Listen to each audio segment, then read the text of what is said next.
So what happens when a YouTube video isn't just, a video, but a massive, multi-million-dollar global development project?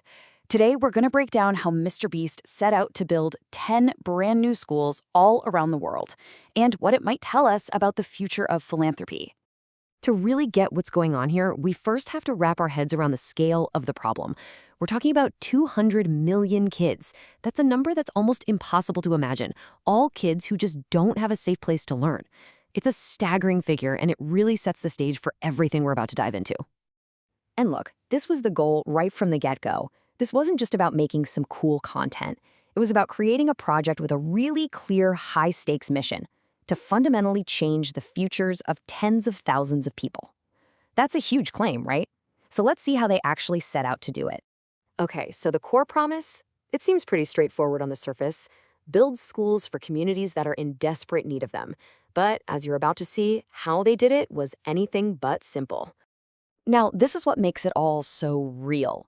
This project wasn't just about building something new for the sake of it. It was about replacing something that was actively dangerous. This quote, which is talking about the first school they built in Ghana, just paints this incredibly vivid picture of how urgent this was. Kids were learning in a building that was literally condemned. And wow, this slide just perfectly sums up the transformation. On one side, you have what they called a rust bucket, a place where the roof collapsing was a real everyday threat.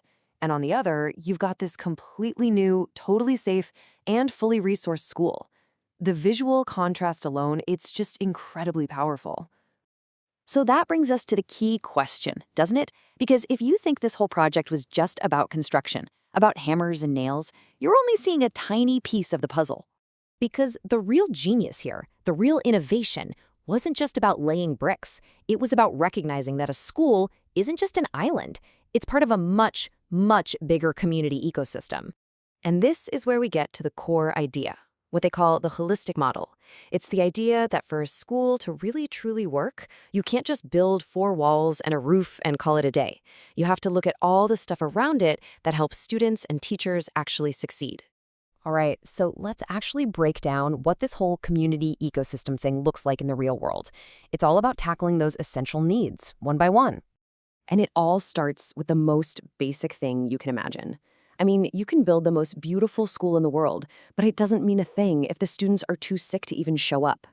So problem number 1 was water. Just let this sink in for a second.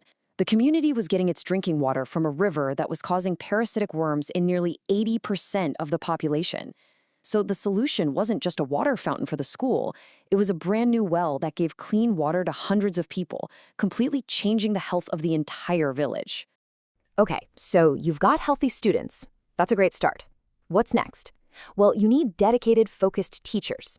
And that turned out to be the second big hurdle they had to clear. The logic here is just, it's brilliant. So you've got this problem, right? The best teachers are spending a huge chunk of their salary and their time just getting to and from work every day. The solution? Build them homes, right there, on site at the school. And the result is, now teachers can pour all that time and energy and money back into what matters, their students. It's such a simple, smart investment. So we've got healthy kids, we've got supported teachers, but there's still one more big piece to this puzzle.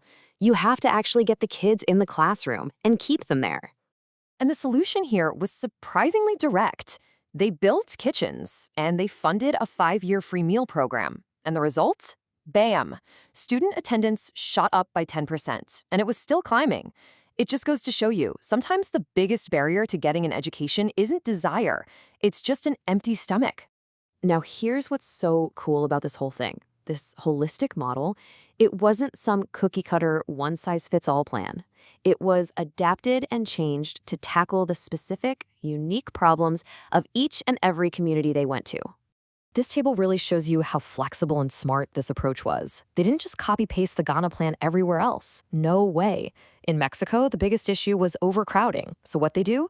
They built the town's first ever high school.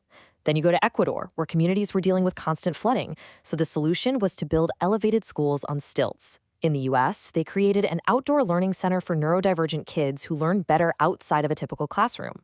And in India, where kids had really dangerous commutes, a school bus was the simple, life-changing answer. Each solution was a direct response to a real local problem. So, after all of that work, all these custom solutions all over the world, what does it all add up to? Let's take a look at the final numbers. The final numbers are honestly pretty staggering. The project invested over $3 million to completely transform 10 different communities. But more importantly, these new schools are on track to educate more than 18,000 students over their lifetime. That's a massive return on investment, and it's not measured in dollars, but in human potential. And this quote, man, it just gets right to the heart of the whole thing. This was never about a quick fix or a short-term project. The new schools, the water wells, the teacher housing, these are all fundamental pieces of infrastructure that are designed to serve these communities for generations to come. And that kind of brings us to the big final question here. What we've just looked at is a model that uses a massive online audience to fund and pull off these really complex, thoughtful community development projects. It's fast, it's direct, and it's built around what people actually need.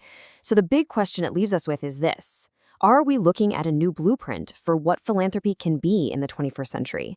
It's definitely something to chew on.